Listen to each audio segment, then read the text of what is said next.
on a pu apprendre que Mars, il y a 4 milliards d'années, a été habitable. Maintenant, la question à laquelle va essayer de répondre la mission Mars 2020, c'est est-ce que Mars a été habité ?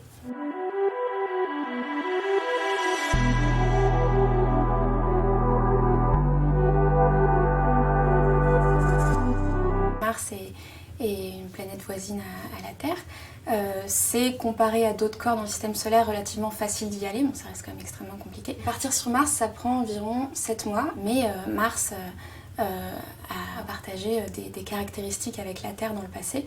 Et donc essayer de comprendre Mars, c'est essayer de comprendre un petit peu notre planète Terre et puis comprendre comment est-ce quelle a été son histoire et comment est-ce qu'elle peut évoluer.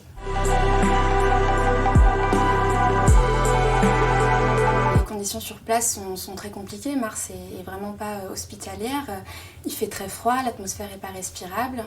On n'a pas comme sur Terre de champs magnétiques qui permettent de protéger des rayons cosmiques et des rayons du Soleil. C'est vraiment un environnement qui est nocif pour la vie.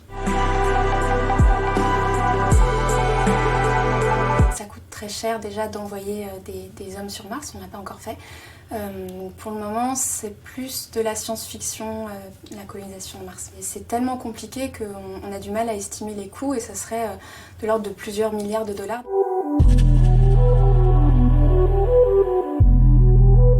On ne parle pas encore de colonisation, là vraiment on parle d'envoyer un rover qui va essayer de chercher des traces de vie ancienne sur Mars. Ce qu'on appelle des biosignatures, c'est-à-dire des résidus qui auraient été conservés dans les roches qu'on va observer et qui se sont formés il y a 4 milliards d'années.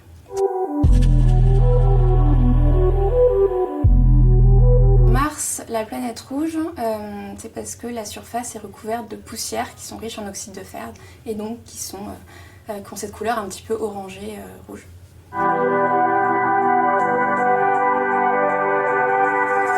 Le risque, effectivement, de ramener quelque chose de nocif pour la vie sur Terre est tout à fait pris en considération par les agences spatiales. Et donc, les échantillons, ils sont très bien scellés. Ils sont contenus de sorte à pouvoir résister à un crash, par exemple, sur Terre quand on les ramènera. Et ils vont être stockés dans des laboratoires spéciaux, des laboratoires du même type que ceux qui regardent des virus très dangereux, par exemple. On appelle les 7 minutes de terreur à partir du moment où on va rentrer dans l'atmosphère de Mars et où on va atterrir. Tout est automatique en fait, on n'a aucun contrôle dessus puisque le temps que Persévérance va mettre pour nous renvoyer les informations lors de sa descente est d'à peu près 11 minutes. Donc nous, sur une descente de 7 minutes, on n'a aucun contrôle dessus.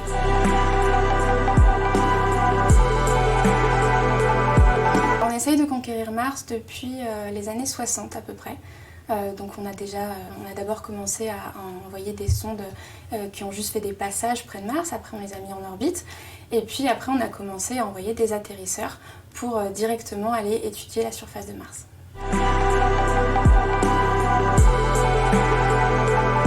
On sait que Mars a été habitable dans le passé, il y a 4 milliards d'années, il y avait des rivières, il y avait des lacs. Il y a beaucoup de choses qui ont été caractérisées, il y a la composition de l'atmosphère, il y a la mission InSight là, qui est un atterrisseur qui a été envoyé par la NASA, qui est actuellement en opération, qui essaye de comprendre la structure interne de Mars.